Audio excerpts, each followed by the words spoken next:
हम देख रहे हैं क्वेश्चन नंबर 11 जो कि पुराने पेपर्स में क्वेश्चंस आए हैं व्यापम के एग्जाम्स में और भी गवर्नमेंट एग्जाम्स में, तो जो आने वाले एग्जाम्स में हमको काफ़ी हेल्पफुल हो सकते हैं। क्वेश्चन नंबर 11 है हमारा। अभी तक हम 10 क्वेश्चन साइंस में कंप्लीट कर चुके हैं।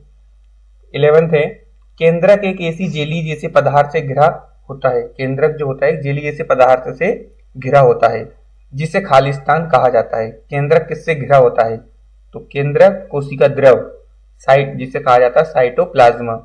साइटोप्लाज्म कोशिका द्रव से घिरा होता है केंद्रक, जो कि एक जेली जैसा पदार्थ होता है, चिपचिपा। केंद्रक एक जेली जैसे पदार्थ से घिरा होता है जिसे कोशिका द्रव साइटोप्लाज्म कहा जाता है। कोशिका द्रव क्या होता है? कोशिका द्रव साइटोप्लाज्म या कोशिका के अंदर का जेली जैसा पदार्थ है जो केंद्रक और कोशिका झिल्ली के बीच मौजूद होता है। यह मुख्य रूप से पानी, लवण और प्रोटीन से बना होता है। किस से बना होता है? पानी से, लवण से और प्रोटीन से बना होता है। कोशिका द्रव में कोशिका के विभिन्न अंग, ऑर्गेनल्स जैसे माइटोकॉन्ड्रिया, गोल्गी, राइबोसोम आदि पाए जाते हैं। कोशिका द्रव कोशिका के अंदर विकास और वृद्धि के लिए आवश्यक सभी पदार्थ प्रदान करता है। कोशिका द्रव क्या करता है? कोशिका द्रव कोशिका के भीतर विकास और वृद्धि के लिए आवश्यक सभी पदार्थ प्रदान करता है, क्योंकि ये पानी, लवण और प्रोटीन से बना होता है। और ये कोशिका के अंदर जेली जैसा पदार्थ होता है जो केंद्रक और कोशिका झिल्ली के बीच मौजूद होता है। केंद्रक और कोशिका झिल्ली के बीच में मौजूद रहता है। क्वेश्चन नंबर 12 हमारा, टर्नर सिंड्रोम रोग किसे होता है? टर्नर सिंड्रोम रोग होता है किसे होता है? ये महिलाओं को होता है टर्नर सिंड्रोम रोग। क्या होता है ये रोग? टर्नर सिंड्रोम रोग एक आनुवंशिक विकार है जो केवल महिलाओं को प्रभावित करता है, जिसमें एक्स गुणसूत्र में से एक गायब या आंशिक रूप से गायब हो जाता है, तो टर्नर सिंड्रोम रोग उसे कहा जाता है। क्या है टर्नर सिंड्रोम रोग?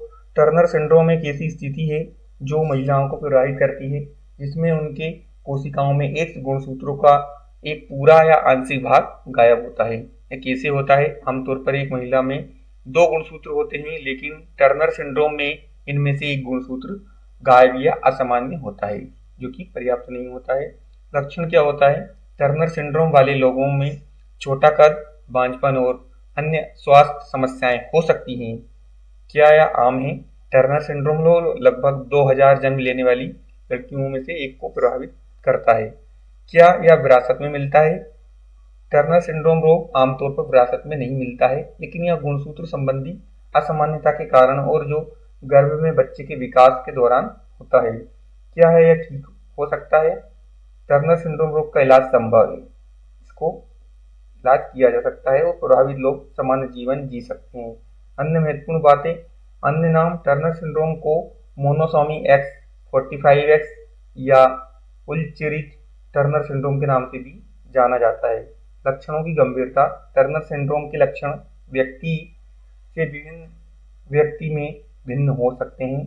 समस्याएं, टर्नर सिंड्रोम वाले लोगों में हृदय, गुर्दे और हड्डियों जैसी समस्याएं हो सकती हैं। क्वेश्चन नंबर 13 है हमारा, साबुन किस प्रकार के अम्ल के एस्टर बनाता है? साबुन किस प्रकार के अम्ल के एस्टर बनाता है? तो फैटी एसिड। साबुन फैटी एसिड के प्रकार के एस्टर बनाता है। साबुन लंबी श्रृंखला वाले वसा अम्लों के सोडियम या पोटेशियम लवण होते हैं जो वसा या तेल में ट्राइग्लिसराइड्स के रूप में पाए जाते हैं, और साबुन बनाने की प्रक्रिया को सेपोनिफिकेशन कहा जाता है। साबुन बनाने की प्रक्रिया को क्या कहा जाता है? सेपोनिफिकेशन प्रक्रिया कहा जाता है। और साबुन किस प्रकार के एस्टर बनाते हैं? फैटी एसिड बनाते हैं। खाने में वसा अम्ल महत्वपूर्ण होते हैं जो तेल और वसा में मौजूद होते हैं। ट्राइग्लिसराइड्स तेल और वसा में वसा अम्ल ग्लिसरॉल के साथ मिलकर ट्राइग्लिसराइड्स बनाते हैं। सेपोनिफिकेशन उस प्रक्रिया को कहा जाता है जिस प्रक्रिया के दौरान साबुन बनाया जाता है। जब ट्राइग्लिसराइड्स को सोडियम हाइड्रोक्साइड या पोटेशियम हाइड्रोक्साइड जैसे क्षारीय पदार्थों के साथ गर्म किया जाता है तो वे साबुन और ग्लिसरॉल में बदल जाते हैं। साबुन इस प्रक्रिया में बनने वाले साबुन लंबी श्रृंखला वाले और वसा अम्लों के सोडियम या पोटेशियम लवण होते हैं।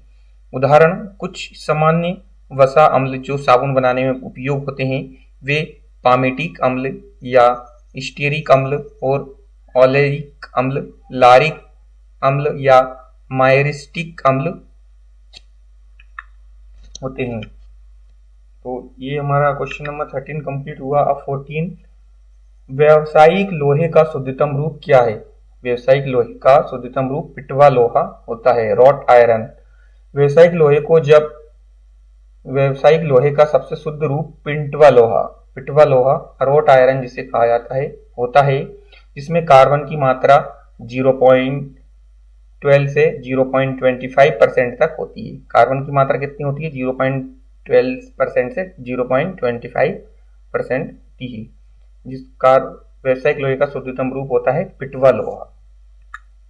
पिटवा लोहा रोट आयरन। यह एक प्रकार का लोहा है जो लोहे के अयस्क को पिघलाकर अशुद्धियों को दूर करके बनाया जाता है।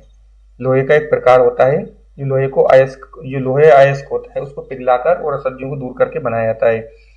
इसमें कार्बन की मात्रा बहुत कम होती है, लगभग 0.12% से 0.25% तक होती है। अन्य अशुद्धियां जैसे कि सिलिकॉन, मैग्नीज, फास्फोरस और सल्फर भी बहुत कम मात्रा में होती है। गुणधर्म: पिटवा लोहा कठोर होता है, लचीला होता है, तन्य होता है और इसे आसानी से वेल्ड किया जा सकता है। पिटवा लोहे को आसानी से वेल्ड किया जा सकता है। उपयोग: इसका उपयोग chain, crane, hook, railway coupling और आदि अन्य घटकों बनाने में किया जाता है। मतलब कि ये लोहा महंगा पड़ता है और कुछ ऐसे उपकरण जो कि बहुत ही ज़्यादा यूज़ किए जाते हैं, जैसे कि चेन बनाने में, सीरियस कंडीशन में क्रेन हुक बनाने में, जिससे कि बहुत ज़्यादा वजन उठाया जा सके, या बहुत एक प्रकार से कहें तो बहुत हेवी होता है, मजबूत होता है। रेलवे कपलिंग्स बनाने में, तो रेलवे के कपलिंग्स जो पटरियों को जोड़ने के लिए बनाया जाता है, वो भी एक हेवी लोड को वेरी करता है, भारी लोड को लेता है। इसलिए इस प्रकार के उपकरण बनाने में पिटवा लोहा का उपयोग किया जाता है। इसमें कार्बन की मात्रा बहुत कम होती है और ये बहुत ही उच्च क्वालिटी का लोहा होता है, जिसको हम व्यावसायिक लोहे का शुद्धतम रूप जो होता है पिटवा लोहा होता है। तो पिटवा लोहे में 0.12 से 0.25% तक कार्बन होता है। 15, नीला लिटमस पेपर किस विलयन में लाल हो जाता है? नीला लिटमस पेपर किस विलयन में लाल हो जाता है? तो अम्लीय विलयन में लाल हो जाता है। नीला लिटमस पेपर अम्लीय विलयन में लाल हो जाता है। व्याख्या: अम्लीय विलयन क्या होते हैं? अम्ल को बोला जाता है एसिड। अम्ल वाले विलयन नीले लिटमस पेपर का रंग बदलकर उसे लाल कर देते हैं। क्षारीय विलयन, क्षार को बोला जाता है बेस। क्षार वाले विलयन लाल लिटमस पेपर का रंग बदलकर नीला कर देते हैं। लाल लिटमस को नीला कर देते हैं क्षार, और अम्ल क्या करते हैं? नीले लिटमस पेपर को बदलकर उसे लाल कर देते हैं। और लाल पेपर को बदलकर उसे नीला कर देते हैं क्षार। उदाहरण: सिरका, विनेगर और नींबू का रस, लेमन जूस अम्लीय होते हैं। ये क्या होते हैं? अम्लीय। तो नीले लिटमस पेपर को क्या कर देंगे? लाल। तो जो अम्ल होते हैं वो नीले को लाल कर देते हैं और क्षार नीले को लाल में बदलते हैं। लिटमस पेपर एक प्राकृतिक सूचक इंडिकेटर है जो अम्लीय और क्षारीय विलयनों की पहचान करने के लिए उपयोग किया जाता है। तो ये हमारे क्वेश्चन 15 हो गए। Question 15 complete. मिलते हैं नेक्स्ट वीडियो में।